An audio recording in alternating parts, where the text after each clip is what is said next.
Hello guys, magandang tanghali din sa inyong lahat. Guys, ito yung pangalawang gagawin natin, Anbon 32 inches. Ganon din ang sira nung pare sila sira nitong Pinsonic guys. Tsaka itong Anbon, blanco, walang tao, good backlight. Ayan guys, umpisa na naman natin tirahin yung Anbon, blanco yan. Sabi kasi ng customer nito may sounds daw pero wala siyang tao. Nung sinaksak natin, tiningnan natin, blanco siya, good backlight. Ito na naman ang titirahin natin. Mamaya-maya na ng konti guys at kakain muna tayo kasi naubos na yung laman ng utak natin. Medyo pagpahinga muna tayo ng konti. Relax muna tayo. Sa mga followers ko at supporter ko dyan, paki-follow naman yung page ko, Pogs15.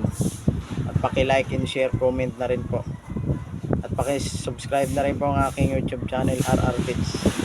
Yan, para sa susunod kong video, ma-update ko po kayo. At matulungan nyo po ako pag-follow at pag-share nyo. Maraming salamat sa inyong lahat.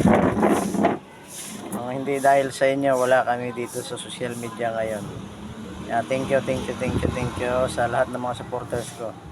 Huwag nyo kalimutan mag-subscribe sa aking YouTube channel, RR Kids. Tsaka paki-follow na rin tsaka sa page ko na Pogs15 TV. Thank you guys. Hanggang dito na lang muna yung video natin. Tsakain muna tayo at nagugutom. May update ko na rin po kayo mamaya pag nagawa ko na yung Anbon. Ayan.